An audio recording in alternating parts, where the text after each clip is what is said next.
foi exatamente... o colaborador foi advertido por esse ministro relator sobre a existência de pedido de prisão e que, se as omissões e contradições não fossem sanadas, nos termos da legislação vigente, poderia acarretar não só a prisão, como a rescisão do contrato de colaboração premiada, com efeitos não só para o colaborador, mas também em relação a quem? Em quem o colaborador assinou. O colaborador da Polícia Federal assinaram um acordo para extensão dos benefícios, e cito no voto, é a parte 4, dos benefícios pleiteados pelo colaborador.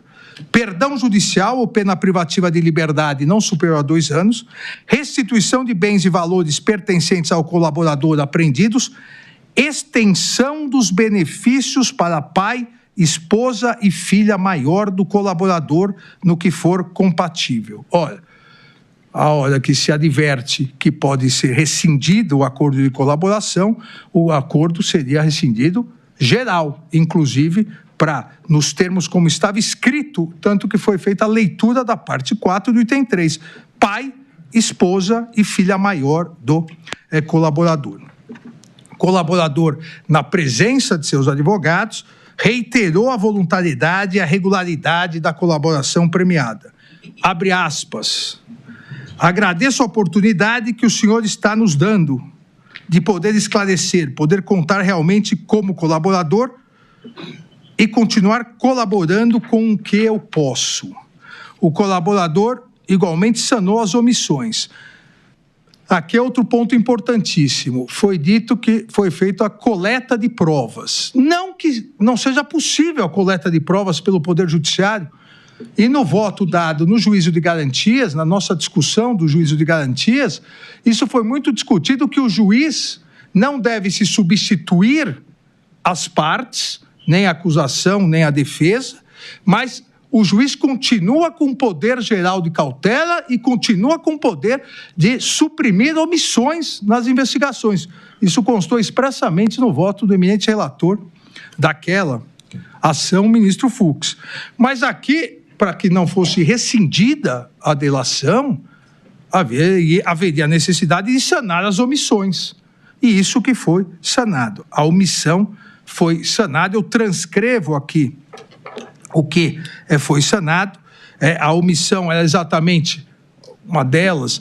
Dizia que 2 denunciados também teriam se encontrado na casa do general Braga Neto, também denunciado, para tirar uma foto com ele.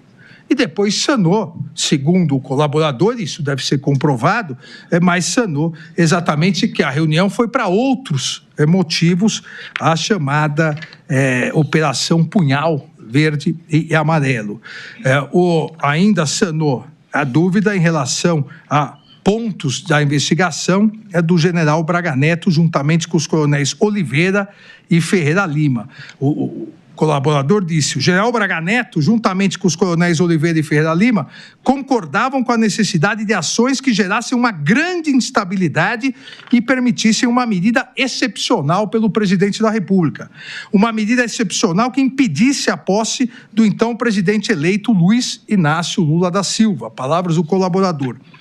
Em determinado momento dessa reunião, o general Braga Neto solicitou que o colaborador se retirasse, pois os 3 iriam começar a discutir planos operacionais para ações que pudessem gerar o caos e a instabilidade política.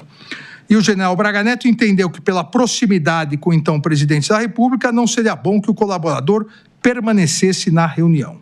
2 dias após essa reunião, o coronel Oliveira entrou em contato com o colaborador, solicitando dinheiro para realizar as operações que havia discutido com o general Braga Neto e o coronel Ferreira Lima na reunião do dia 12 de novembro de 2022.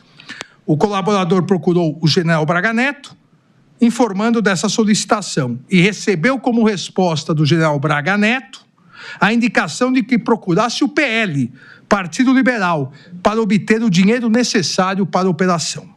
Nesse mesmo dia, o colaborador recebeu por parte do coronel Oliveira um arquivo Copa 2022, que detalhava a logística da operação. O colaborador afirma que não se recorda da senha desse arquivo, que abriu somente uma vez, razão pela qual deixou de fornecê-la à Polícia Federal.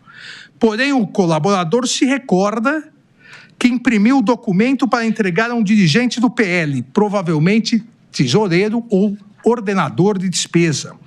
E nesse arquivo impresso pelo colaborador constava valores para deslocamento aéreo, locomoção terrestre, alimentação e provavelmente, mas não se recorda com certeza, gastos com celulares. O dirigente do PL disse ao colaborador que não poderia utilizar dinheiro do partido para esse tipo de operação. Na sequência do seu depoimento, para suprir as omissões apontadas pela Polícia Federal e manter a vigência da colaboração premiada, disse o colaborador, para suprir exatamente a omissão. O colaborador retifica o seu depoimento anterior à Polícia Federal, onde afirmou que a reunião do dia 12 de novembro de 2020, na casa do general Braga Neto, tinha sido somente para que o coronel Oliveira tirasse uma foto com o referido general, e que a mensagem do dia 8 de novembro, onde o colaborador pediu para o coronel de Oliveira fazer um esboço, refere-se à questão que ambos os generais lhe apresentaram pessoalmente, sobre a indignação com a situação do país e a necessidade de ações concretas. Alguns dias após, o coronel de Oliveira esteve em reunião com o colaborador e o general Braga Neto, no Palácio do Planalto ou da Alvorada, onde o general Braga Neto entregou o dinheiro que havia sido solicitado para a realização da operação. O dinheiro foi entregue numa sacola de vinho. O general Braga Neto afirmou à época que o dinheiro havia sido obtido junto ao pessoal do agronegócio. O que houve, então, foi, por parte do colaborador, foi a retificação para suprir uma omissão. Eu insisto novamente, até sob pena de ser cansativo, que essa retificação também é um meio de obtenção de prova. É que, a partir das demais provas colhidas, deve formar um juízo de probabilidade nesse momento e um juízo imune de qualquer dúvida razoável se a denúncia for recebida. A íntegra dos vídeos, imediatamente no momento da denúncia, eu tornei público.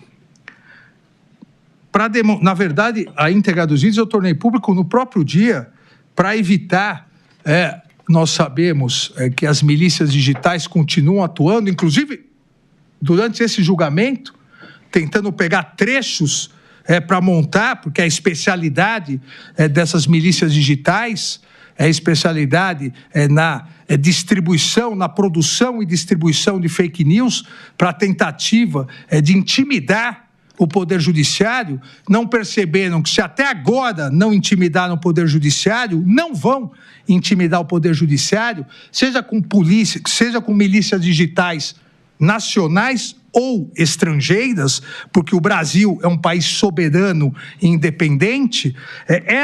Para evitar exatamente essas milícias digitais, liberei a íntegra dos vídeos, que está pública, as defesas têm total acesso e demonstra a inexistência de qualquer coação ou irregularidade na audiência regularmente realizada para confirmar a manutenção do acordo premial, devidamente acompanhado pelo Procurador-Geral da República e por ambos os advogados aqui presentes. Repito, em nenhum momento esse Supremo Tribunal Federal, por meio do ministro relator, interferiu no conteúdo ou nos termos do acordo de colaboração premiada, tendo exercido somente o que a lei garante, não ao Supremo, a todo juiz, desde o juiz de primeiro grau, passando pelos tribunais de apelação, Superior Tribunal de Justiça e Supremo Tribunal Federal. O papel de verificar a regularidade, a voluntariedade e a legalidade. Nesse sentido, a lei estabelece que cabe ao Poder Judiciário ouvir sigilosamente o colaborador, acompanhado de seu defensor. Foi exatamente isso que fiz, para verificar a validade dos requisitos previstos no artigo 7º-B, parágrafo 17 da Lei 12.850. Faço aqui, não vou cansá-los, faço aqui a recordação no voto da jurisprudência do Supremo Tribunal Federal em relação a esse acordo personalíssimo entre Estado, seja representado pela Polícia Federal, seja representado pelo Ministério Público e o colaborador, mas esse negócio jurídico personalíssimo deve sempre passar pelo crivo do Poder Judiciário, que é quem pode homologar, eu diria só quem pode homologar e só quem pode rescindir. Tanto para homologar quanto para rescindir, é necessário ouvir as alegações do próprio colaborador. O Poder Judiciário, portanto, na figura desse relator, exerceu sua competência legal, nos termos do artigo 4º, parágrafos 7º e 17 da Lei 12.850 de 2013, pois, repito, compete ao juiz analisar o termo, declarações, cópia da investigação, deve o juiz ouvir sigilosamente o colaborador, acompanhado sempre do seu defensor, oportunidade em que, independentemente do momento e a partir de vários depoimentos, vai analisar e reanalisar regularidade, legalidade, adequação dos benefícios, voluntariedade da manifestação. Assim, presidente, inviável a arguição de nulidade do acordo de colaboração premiada pelo fato do integrante do Poder Judiciário ter participado da audiência com o colaborador Mauro César Barbosa Cid, de audiência para verificar a manutenção da colaboração. Se não participa, como eu disse, se participasse o juiz instrutor, não teria problema. Quem delega não pode, é nulo. Quem recebe a delegação, não há nenhum problema. Obviamente, só há uma autoridade que pode participar dessa audiência, que pode convocar e participar dessa audiência para verificar a continuidade da regularidade, da voluntariedade e a manutenção da colaboração premiada. Essa única autoridade é o Poder Judiciário, seja, no nosso caso aqui, pelo ministro do Supremo Tribunal Federal, pelo ministro relator, seja por um juiz instrutor. Ministro, Vossa Excelência, me permite apenas para secundar o que Vossa Excelência afirma. A delegação é um ato administrativo pelo qual se delega execução, porque competência não se delega. Portanto, é o juiz competente, no nosso caso, o juiz ministro, que eventualmente delega na forma do que o ministro Flávio Dino lembrou desde a criação do ministro relator. Eu digo isso porque quando o ministro Theory, saudoso ministro Theory, morreu e estava no curso quase 80 delações premiadas, e eu presidi o Supremo, eu tive que, então, delegar, porque os juízes, que eram juízes auxiliares dele, estavam fazendo as audiências até o retorno dele, que seria na segunda-feira subsequente ao dia fatal de sua morte. Mas apenas para lembrar que, exatamente como Vossa Excelência afirma, delegação é ato administrativo de execução. A competência não é delegável, neste caso, do Poder Judiciário e do órgão competente. Só para lembrar. Obrigada, ministro. Obrigado, ministra Carmen.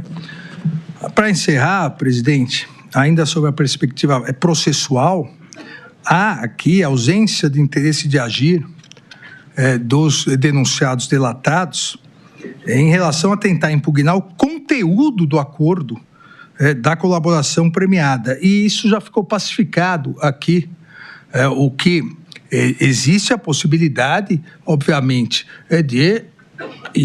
durante a ação penal, se ela vier a existir, a possibilidade de mostrar que não houve provas que corroborem isso, ou que as alegações são inverídicas.